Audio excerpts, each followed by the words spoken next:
Mga kaibigan, kapatid, nakatingin ka na ba sa kalangitan ng gabi at nadama ang isang nanginginig, isang pakiramdam ng isang bagay, malawak at hindi mapakali?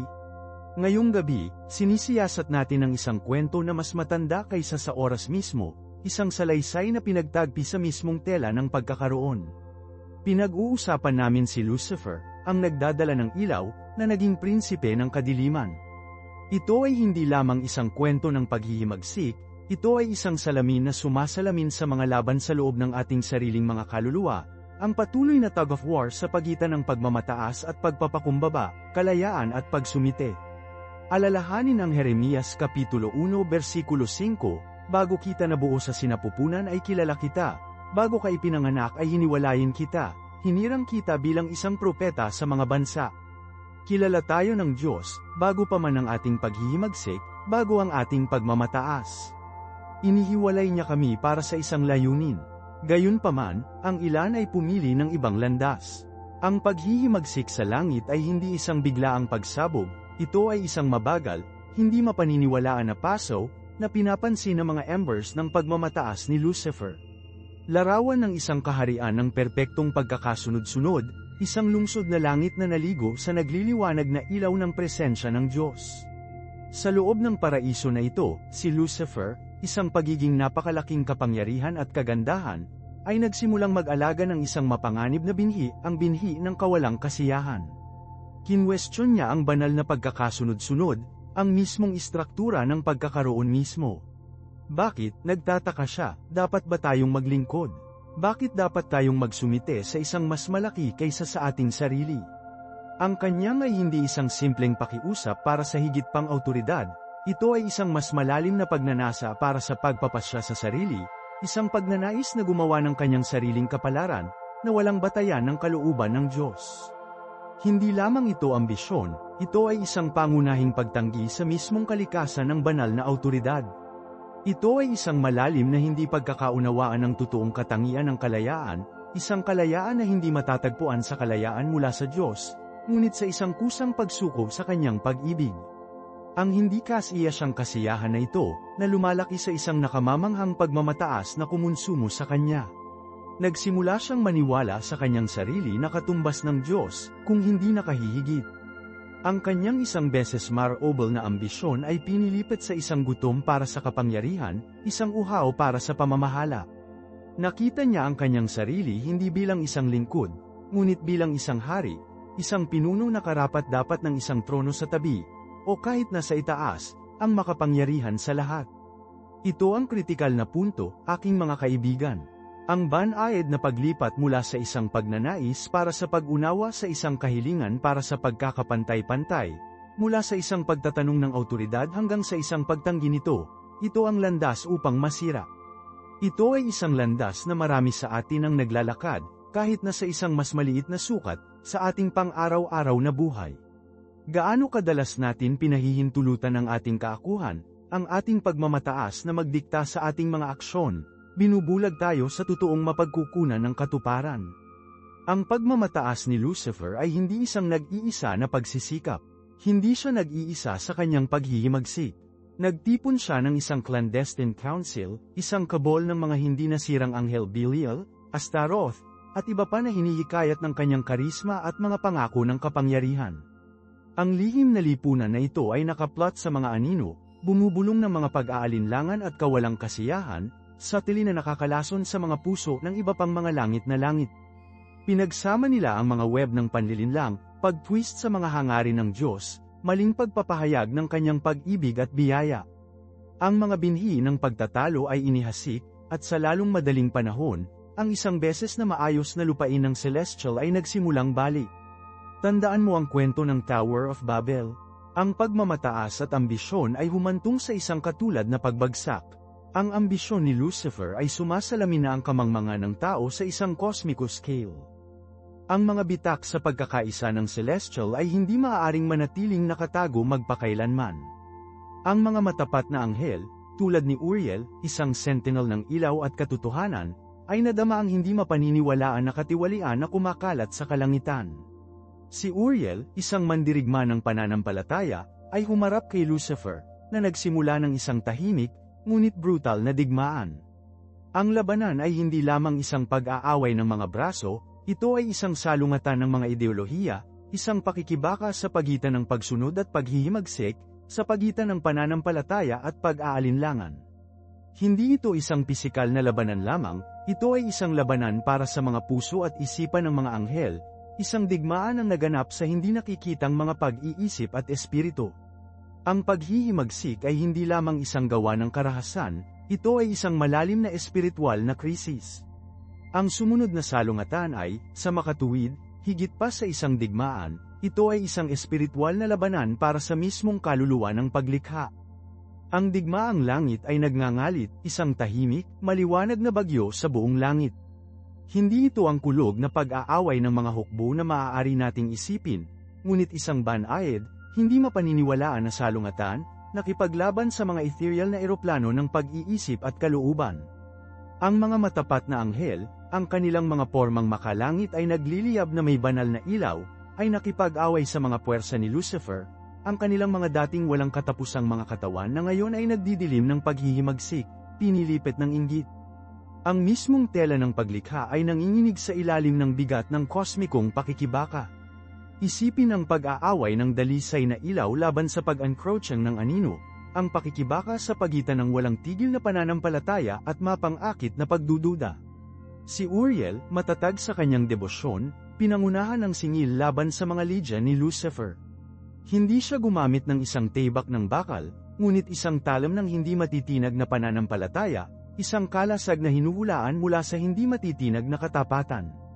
Nakakahawa ang kanyang katapangan, na nagbibigay inspirasyon sa iba na pigilan ang hindi mapaniniwalaan na mga bulong ng paghihimagsik. Hindi siya nakipaglaban para sa personal na kaluwalhatian, ngunit para sa pagpapanatili ng pagkakaisa, para sa pagtataguyod ng banal na pagkakasunod-sunod. Ang kanyang halimbawa ay nagpapaalala sa atin na ang tunay na lakas ay hindi matatagpuan sa matapang na puwersa, ngunit sa walang tigil na pananalig, sa determinadong pagtatanggol sa kung ano ang tama. Ngunit ang karisma ni Lucifer ay malakas, ang kanyang mga pangako ay nakakaakit.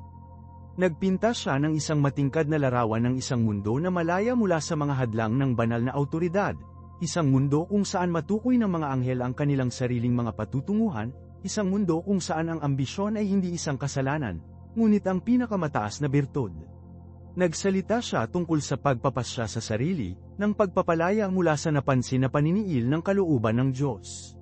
Siya ay nag-apela sa kanilang pakiramdam ng kahalagahan sa sarili, sa kanilang pagnanais para sa autonomiya, isang pagnanais na sumasalamin sa ilan, tragically, na nangunguna sa kanila.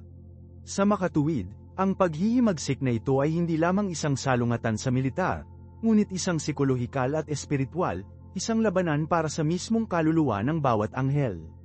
Itinampok nito ang patuloy na panganib ng mga mapang-akit na ideolohiya na nangangako ng kalayaan ngunit naghahatid lamang ng pagkaalipin.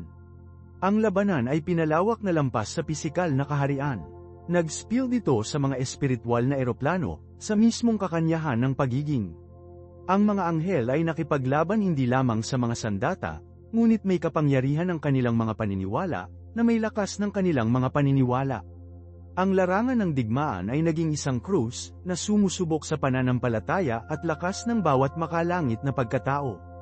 Ito ay isang walang humpay na pakikibaka, isang digmaan ng katangian na nakaunat sa mga eons, na nag-iiwan ng mga scars sa celestial tapestry na kahit ngayon, marahil, ay nananatili. Ang salungatan ay nagsisilbing isang malakas na paalala ng patuloy na labanan sa pagitan ng mabuti at masama, hindi lamang sa isang grand, cosmic scale, ngunit sa loob ng bawat isa sa atin. Ang mga buto ng paghihimagsik, ang mga bulong ng pag-aalinlangan, ang pang-akit ng kapangyarihan nito ay mga tukso na patuloy na salot sa sangkatauhan, na sumasalamin sa salungatan sa langit sa isang mas maliit, ngunit hindi gaanong makabuluhan, sukat. Ang pagbagsak ni Lucifer ay nagsisilbing isang kwento ng pag-iingat, isang mabibigat na babala laban sa hindi mapaniniwalaan na kalikasan ng hindi mapigilan na ambisyon at ang nagwawasak na mga kahihinatnan ng pagtanggi sa banal na pag-ibig. Ang kosmikong drama na ito ay hindi nagbubukas hindi lamang sa malayong nakaraan, ngunit patuloy na sumasalamin sa loob ng ating sariling mga puso at isipan, na nagpapaalala sa atin ng patuloy na pagbabantay na kinakailangan upang pigilan ang mapang-akit na mga bulong ng pagmamalaki at ang walang hanggang kahalagahan ng hindi nagbabago na pananampalataya. At sa gayon, naganap ang digmaan.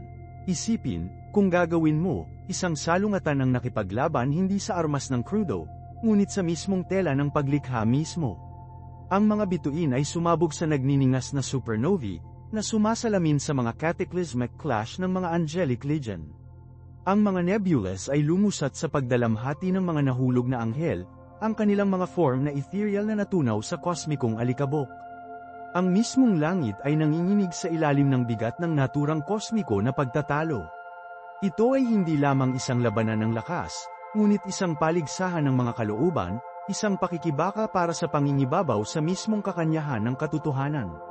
Isipin ng manipis na scale isang hindi maisip na bilang ng mga makalangit na nilalang na nakalock sa isang walang hanggang pakikibaka, ang kanilang kapangyarihan na may kakayahang mag-raise up ng mga kalawakan. Ang mga tapat na anghel, na pinamumunuan ni Michael, ay nakipaglaban sa isang disiplina na masigasig, ang kanilang katapatan ay isang kalasag laban sa mga mapang-akit na bulong ni Lucifer.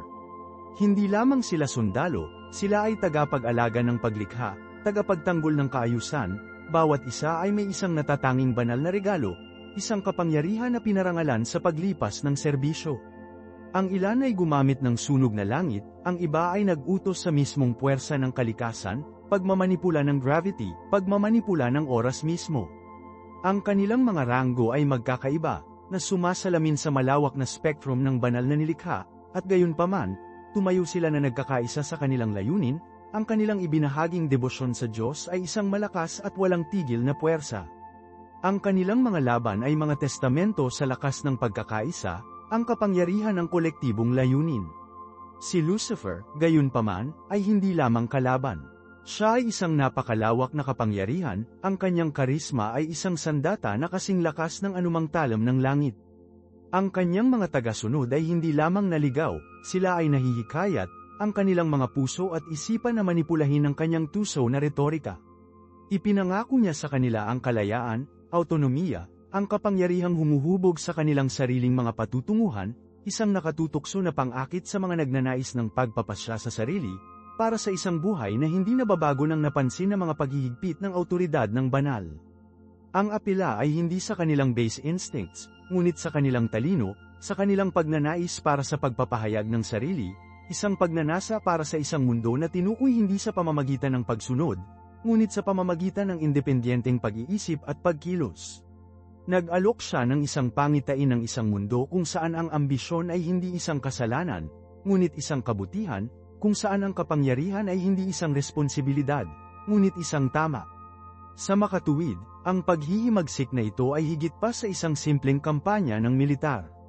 Ito ay isang malalim na espiritual na krisis, isang pagsubok ng pananampalataya at katapatan, isang labanan na naganap sa loob ng mga puso at isipan ng mga makalangit na nilalang. Ang salungatan ay binigyang diin ang likas na pagkasira ng kahit na ang pinaka-perpektong paglikha, ang kahinaan ng kahit na ang pinakamalakas na mga nilalang sa mapang-akit na mga bulong ng pag-aalinlangan at ang pang-akit ng ipinagbabawal na kaalaman. Ipinakita nito ang mahalagang kahalagahan ng panloob na lakas, ng walang tigil na pananalig, ng pangangailangan upang pigilan ang patuloy na tukso na sumuko sa pagmamalaki at ambisyon.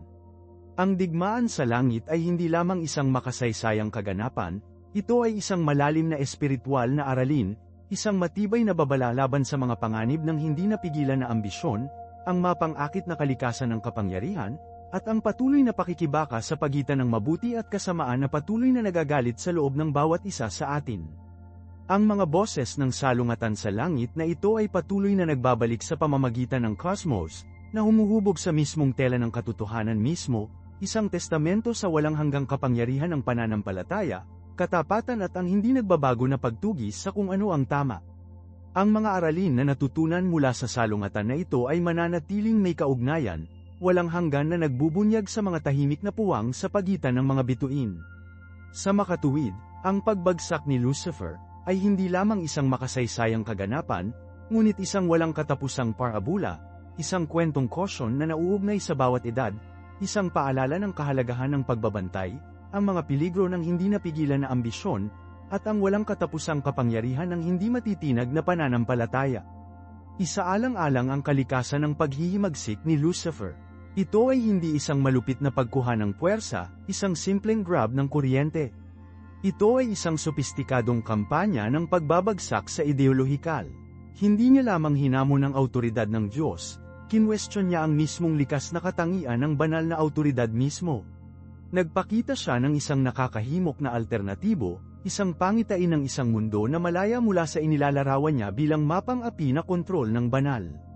Ang kanyang retorika ay sumasalamin ng malalim sa mga nakaramdam ng stifled, ang mga nagnanais ng higit na autonomiya, para sa isang pagkakataon na tukuyin ang kanilang sariling pag-iral ng walang napansin na mga hadlang ng isang paunang natukoy na hierarchy ng celestial. Mag-isip tungkol sa mga implikasyon. Ang mga anghel, ang mga nilalang na ito ng napakalawak na kapangyarihan at talino, ay hindi imyon sa panloob na salungatan, sa mapang-akit na mga bulong ng pag-aalinlangan at ambisyon. Ang kanilang pagiging perpekto, ang kanilang walang tigil na katapatan, ay naging isang potensyal na kahinaan, isang kahinaan na sinasamantala ng tuso na pagmamanipula ni Lucifer. Sinamsam niya ang kanilang pagnanais para sa pagpapahayag ng sarili, ang kanilang pagnanasa sa isang pakiramdam ng ahensya, ang kanilang likas na kapasidad para sa malayang pag-iisip. Inalok niya ang mga ito hindi lamang kapangyarihan, ngunit ang asterisk sa kapangyarihan, ang katwiran para sa kanilang ambisyon. Siya ay nag-frame ng pagsunod hindi bilang isang birtud, ngunit bilang isang form ng pagkaalipin. Nag-highlight ito ng isang mahalagang punto, isang aralin na lumilipas sa lupain ng celestial, ang patuloy na panloob na pakikibaka sa pagitan ng aming mga hangarin at ating mga responsibilidad. Ang pagkahulog ng mga anghel ay hindi isang biglaang, mapang-akit na kilos, ito ay isang unti-unting pagguho ng pananampalataya, isang mabagal na pagsuko sa kaakit-akit sa pagsalakay sa sarili. Ito ay isang testamento sa mapang-akit na kapangyarihan ng hindi mapigilan na ambisyon, ang hindi mapaniniwalaan na katangian ng pagmamataas, at ang patuloy na tukso na unahin ang mga personal na kagustuhan sa kabutihan ng kolektibong kabutihan. Ang bawat anghel ay nahaharap sa isang pagpipilian, isang malalim na personal at nakagagalit na desisyon na sumubok sa pinakadulo ng kanilang pagkatao. Maaari tayong gumuhit ng mga pagkakatulad sa ating sariling karanasan sa tao. Gaano kadalas natin mahahanap ang ating sarili na nakikipagbunos sa mga katulad na panloob na salungatan? Gaano kadalas tayo sumuko sa tukso ng personal na pakinabang sa gastos ng mga pagsasaalang-alang sa etikal? Ang digmaang celestial ay sumasalamin sa walang katapusang pakikibaka na ito, isang labanan ang naganap hindi lamang sa kalangitan, kundi sa loob ng mga puso at isipan ng bawat individual. Ang mga pagpipilian na ginagawa natin, ang mga laban na ipinaglalaban natin sa loob ng ating sarili, salamin ng tunggalian ng kosmiko. Isipin ang mga banayad na paraan ng ambisyon ay maaaring masira. Nagsisimula ito hindi sa mga grand pronouncement ng paghihimagsik, ngunit may maliit na kompromiso, na may unti-unting pagguho ng integridad. Ito ang katwiran ng mga kadudadadang aksyon, ang pangangatwiran ng makasariling mga pagnanasa, ang banayad na paglipat sa mga prioridad mula sa serbisyo hanggang sa interes sa sarili. Ito ay ang mabagal na pagkalaso ng kaluluwa, ang hindi mapaniniwalaan na kilabot ng kadiliman sa ilaw. Ang tagumpay ni Lucifer ay hindi bunga ng matapang na puwersa, ngunit sa isang maingat na orkestra na kampanya ng pagbagsak ng ideolohikal, isang banayad na pagmamanipula ng mga kagustuhan at adhikain.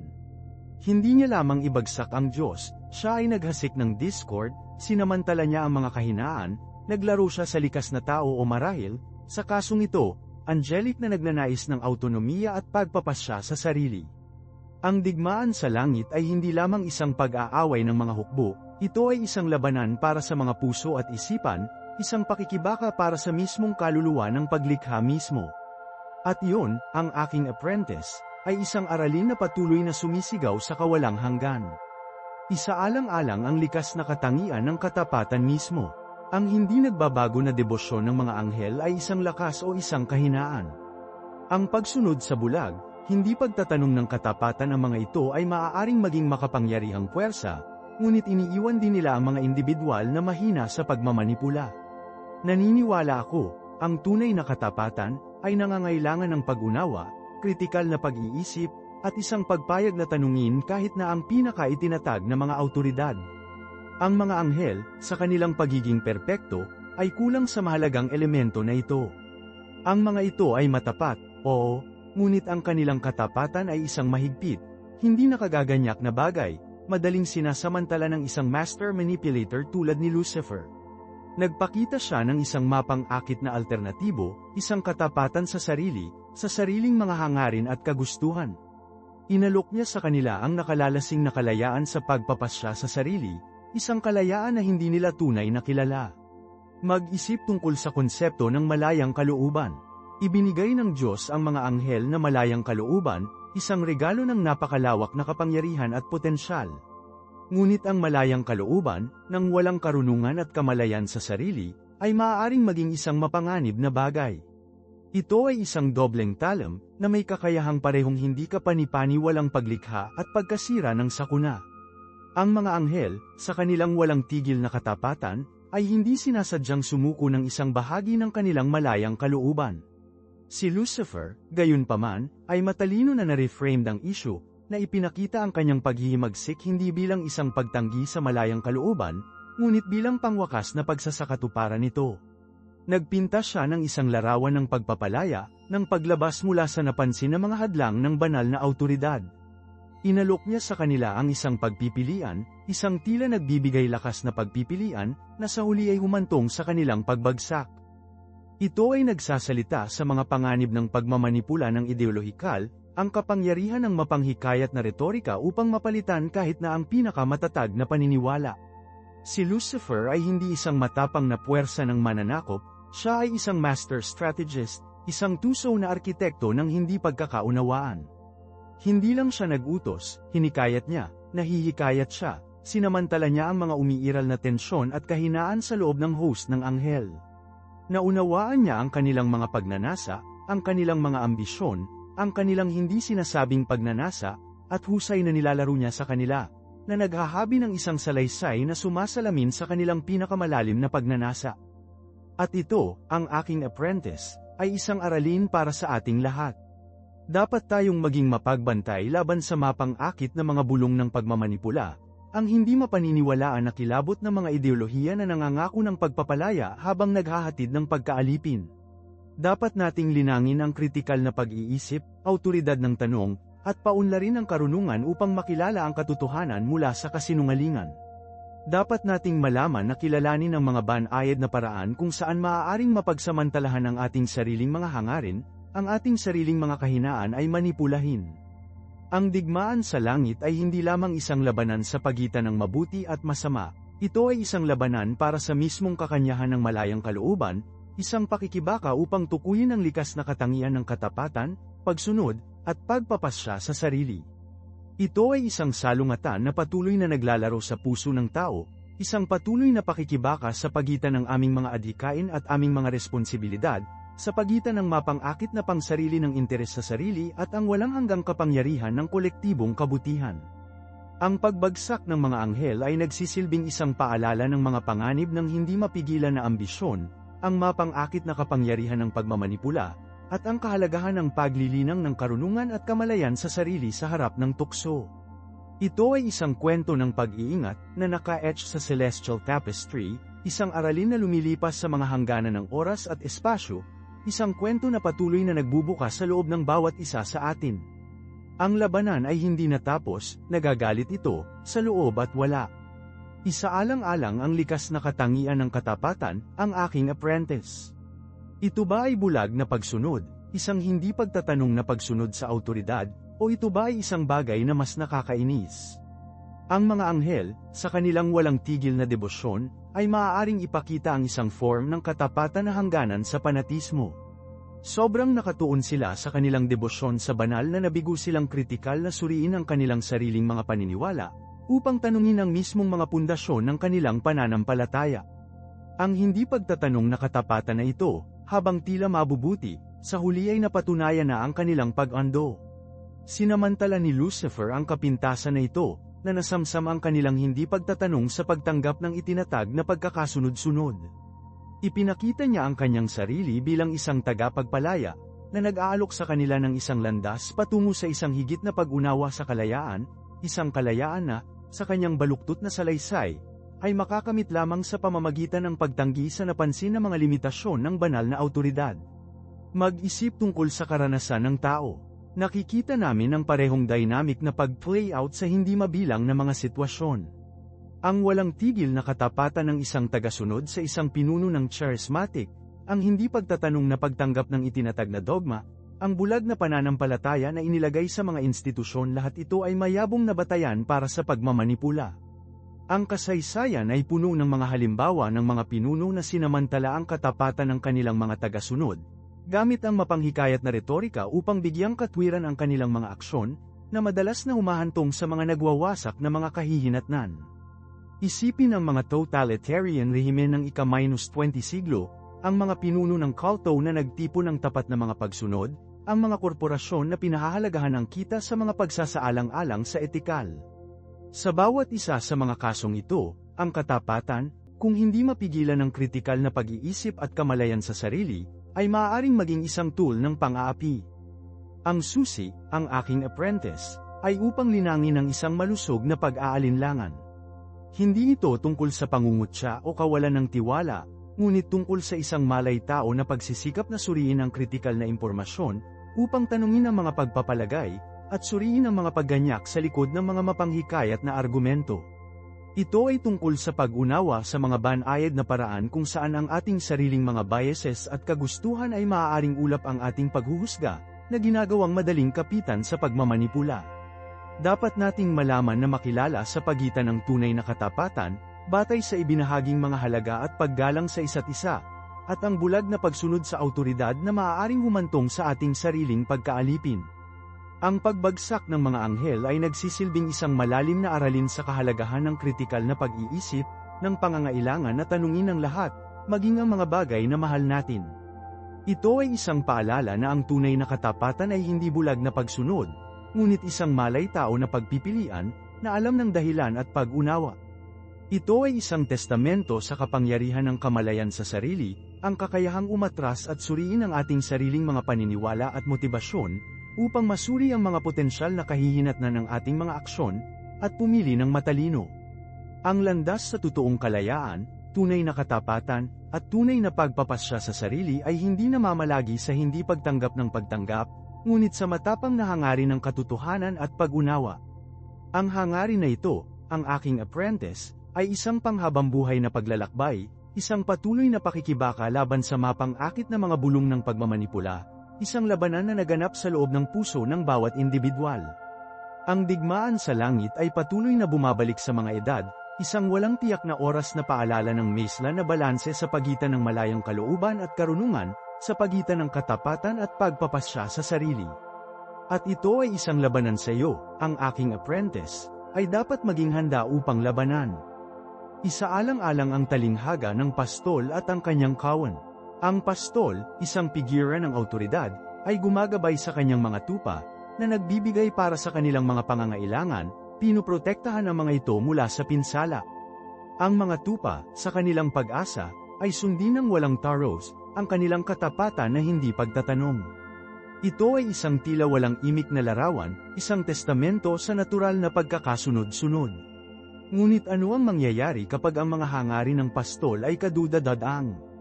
Paano kung ang kanyang gabay ay humahantong sa kawan hindi sa mga greener pastures, ngunit sa isang pag-ulan?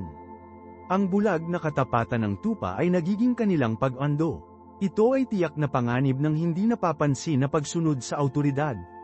Nakikita natin ang pabago bago na ito na makikita sa maraming aspeto ng ating buhay. Isaalang-alang ang mundo ng korporasyon, kung saan ang mga empleyado ay madalas na unahin ang mga direktiba ng kanilang mga superior, kahit na ang mga direktiba na iyon ay sumasalungat sa kanilang sariling moral na compass o profesional na paghuhusga. Ang pressure na umayon, ang takot sa pagbabayad, at ang pagnanais para sa pagsulong ay maaaring matigil ang hindi pagkakaunawaan at kritikal na pag-iisip. Ang mga individual ay maaaring makahanap ng kanilang sarili na komplikado sa mga hindi etikal na kasanayan, na nagsasakripisyo ng kanilang integridad para sa kapakanan ng katapatan sa samahan. Ang mga kahihinatnan ay maaaring maging malayo, na nakakaapekto hindi lamang sa mga individual na kasangkot kundi pati na rin ang mas malawak na komunidad. Mag-isip din ng kaharian ng politika, kung saan ang bulag na katapatan sa isang partikular na partido o ideolohiya ay maaaring humantong sa pagtanggap ng mga patakaran na nakapipinsala sa lipunan sa kabuuan. Ang kawalan ng kakayahan na kritikal na suriin ang mga pag-angkin at kilos ng mga pinuno sa politika ay maaaring magresulta sa pagpapatuloy ng kawalan ng katarungan at pang-aapi. Ang mga silid ng echo ng social media ay nagpapalala sa problemang ito, pinapatibay ang mga pre-umiiral na mga biases at nililimitahan ang pagkakalantad sa magkakaibang pananaw.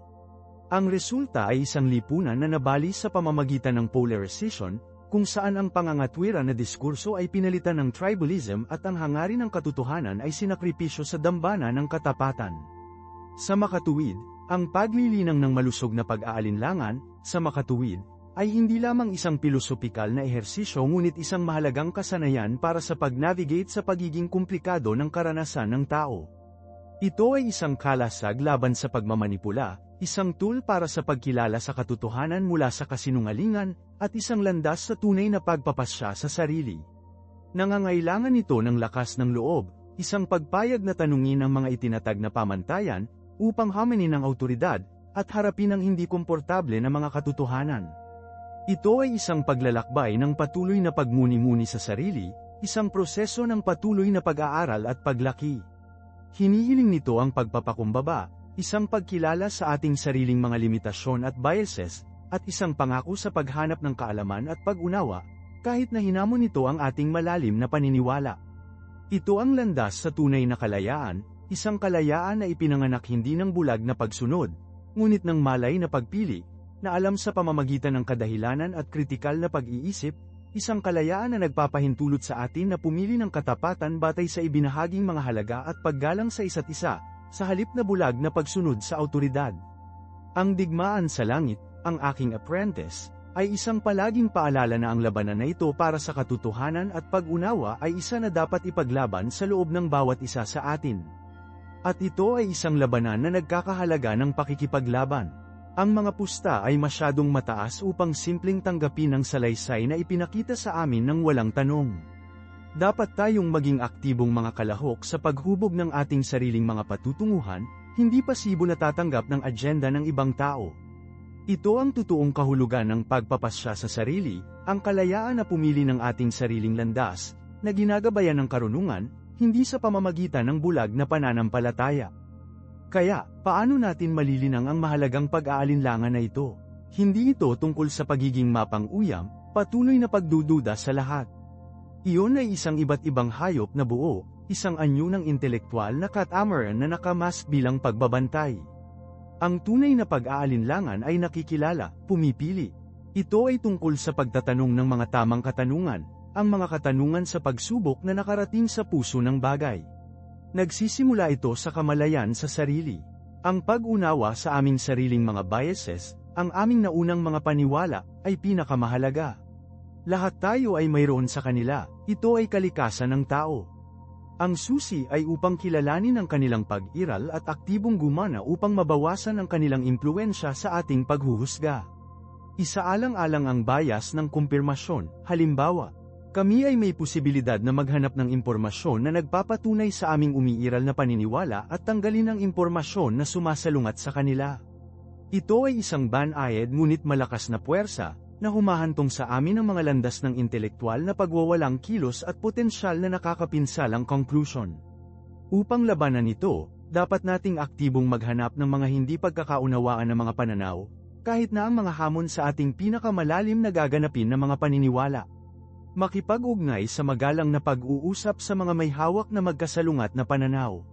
Makinig ng mabuti, tunay na makinig, upang maunawaan ang kanilang pangangatwiran, kahit na sa huli ay hindi ka sam-asang ayon sa kanilang mga conclusion.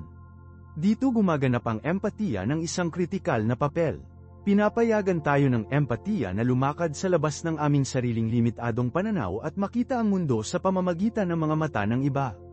Ito ay nagtataguyod ng pag-unawa at binubuksan ang pintuan sa makabuluhang dialogo.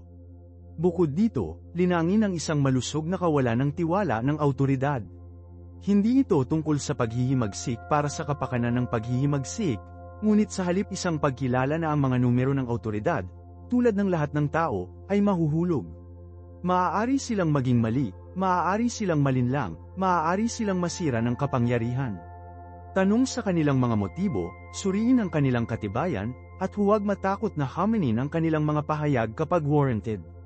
Nalalapat ito sa lahat ng anyo ng awtoridad pampolitika, relihiyoso, pangagham, maging pamilyar. Ang kakayahang kritikal na suriin ang mga pagbigkas ng mga eksperto ay mahalaga sa mundo na namatay sa impormasyon ngayon. Alamin na kilalanin ang mga mapagkakatiwalaang mapagkukunan, upang makilala sa pagitan ng mga katotohanan at opinyon, at kilalanin ang mga palatandaan ng propaganda at maling impormasyon. Paunlarin ang iyong mga kasanayan sa pagbasa sa media. Maging sanay sa pagkilala sa bias, pagkilala sa mga lohikal na pagkalugi, at pag-spot ng manipulative retorika. Nangangailangan ito ng patuloy na pag-aaral, isang tuloy-tuloy na pakikipag-ugnayan sa magkakaibang mga pananaw at isang pagpayag na i-update ang iyong pag-unawa sa ilaw ng bagong katibayan.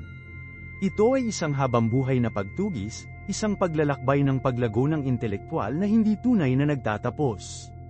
Alalahanin ang pamamaraan ng Sokratiko ang sining ng pagtatanong, nang walang tigil na pagsubok para sa mas malalim na pag-unawa. Ito ay isang malakas na tool para sa paglalantad ng mga pagkakasalungatan, pag-alis ng mga nakatagong pagpapalagay, at sa huli ay darating sa isang mas nakakainis at tumpak na pag-unawa sa mundo. At tandaan, ang layunin ay hindi upang makahanap ng mga tiyak na sagot, para sa maraming mga katanungan ay nananatiling hindi nasagot, ngunit sa halip na makisali sa proseso ng pagtatanong mismo, upang yakapin ang kawalan ng katiyakan, at lumapit sa mundo na may diwa ng intelektual na pagpapakumbaba. Ito ang kakanyahan ng malusog na pag-aalinlangan, ang pundasyon kung saan itinayo ang isang tunay na malaya at maliwanagan na pag-iisip. At iyon, ang aking apprentice, ay isang pundasyong nagkakahalaga ng pagbuo. Ang landas sa karunungan, nakikita mo, ay pinahiran ng mga katanungan, hindi mga sagot. Ngayon, mas malalim natin ang praktikal na aplikasyon ng mga alituntuning ito. Isaalang-alang ang malawak na impluwensya ng bias ng kumpirmasyon. Lahat tayo ay may posibilidad na mag-gravitate sa impormasyon na nagpapatunay sa aming umiiral na mga paniniwala, habang hindi sinasadya na tanggalin o pagbagsak ng impormasyon na sumasalungat sa kanila. Ito ay isang likas na ugali ng tao, isang cognitive shortcut na nagpapasimple sa mundo, ngunit maaari rin itong maging isang makabuluhang balakid upang malinis ang pag-iisip. Upang malampasan ang bias ng kumpirmasyon, dapat nating aktibong maghanap ng impormasyon na hamon ang ating mga naunang mga paniwala. Nangangailangan ito ng malay-tao na pagsisikap, isang sinasadyang pagtatangka upang lumakad sa labas ng aming mga zone ng ginhawa at harapin ang aming sariling mga biases. Ang isang epektibong pamamaraan ay ang aktibong maghanap ng mga mapagkukunan na nagpapakita ng magkasalungat na mga pananaw. Huwag lamang basahin ang mga artikulo na sam-asang-ayon sa iyo. Aktibong hanapin ang mga hamon sa iyong pananaw. Makisali sa kanila ng kritikal, sinusubukan na maunawaan ang pangangatwiran sa likod ng mga magkasalungat na argumento. Hindi ito tungkol sa pagbabago ng iyong isip para sa kapakanan nito, ngunit tungkol sa pagpapayaman ng iyong pag-unawa at pagpapalakas ng iyong sariling posisyon sa pamamagitan ng isang mas malalim na pag-unawa sa mga counter-arguments. Ang isa pang mahalagang aspeto ay ang kahalagahan ng pangangatwiran na batay sa ebidensya. Sa mundo ngayon, binomba tayo ng impormasyon, karamihan sa mga hindi maaasahan o malinaw na hindi totoo. Ang pag-aaral upang makilala sa pagitan ng kapani-paniwala at hindi maasahang mga mapagkukunan ay pinakamahalaga. Ito ay nagsasangkot ng pag-unawa sa pagkakaiba sa pagitan ng ugnayan at sanhi, pagkilala sa mga lohikal na pagkahulog tulad ng mga apela sa awtoridad o pag-atake ng ad hominem, at pagkilala sa mga biases sa paglalahad ng impormasyon. Bumuo ng isang malusog na pag-aalinlangan patungo sa sensationalized headline at anecdotal ebidensya. Unahin ang mga pag-aaral na sinuri ng peer at mga kagalang-galang na mapagkukunan. Alamin na kritikal na suriin ang pamamaraan na ginamit sa pananaliksik, laki ng sample, at ang potensyal para sa bias. Ito ay isang kasanayan na tumatagal ng oras at pagsisikap upang mabuo. Ngunit ito ay isang napakahalagang tool sa pag-navigate sa komplikadong landscape ng impormasyon ng modernong mundo. Tandaan, kahit na ang mga natuklasang pang-agham ay napapailalim sa rebisyon at pagpipino habang lumilitaw ang mga bagong ebidensya. Ang pamamaraang pang-agham mismo ay isang proseso ng patuloy na pagtatanong at pagpipino, isang testamento sa kahalagahan ng pagpapakumbaba ng intelektual. Huwag kailanman kumapit ng mahigpit sa anumang paniniwala, kahit na isang pang-agham, nang hindi kritikal na sinusuri ang sumusuporta sa ebidensya. Panatilihin ang isang nababaluktot at madaling iakma na mindset, palaging handang ayusin ang iyong pag-unawa sa ilaw ng bagong impormasyon. Iyon, ang aking apprentice, ay ang marka ng isang tunay na scholar. Mas malalim tayo sa praktikal na aplikasyon ng mga alituntuning ito.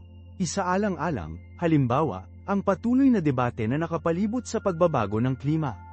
Maraming mga tao ang may hawak na malakas na opinyon, madalas na malalim na nakaugat sa kanilang umiiral na pananaw sa mundo.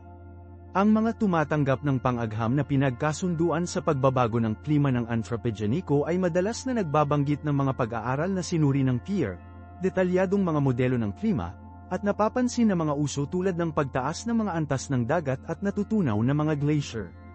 Gayunpaman, ang mga may pag-aalinlangan ay maaaring ituro sa mga hindi pagkakapare-pareho sa mga modelo ng klima, likas na pagkakaiba-iba ng klima, o kahit na tanungin ang kredensyal ng mga siyentipiko na kasangkot. Ang hamon ay hindi nakasalalay sa pagtanggi sa magkabilang panig, ngunit sa pakikipag-ugnay sa parehong mga pananaw ng kritikal. Suriin ang katibayan na ipinakita ng magkabilang panig. Anong mga pamamaraan ang ginamit? Ano ang mga limitasyon ng data? Mayroon bang mga napapailalim na mga biases na nakakaimpluwensya sa interpretasyon ng mga natuklasan?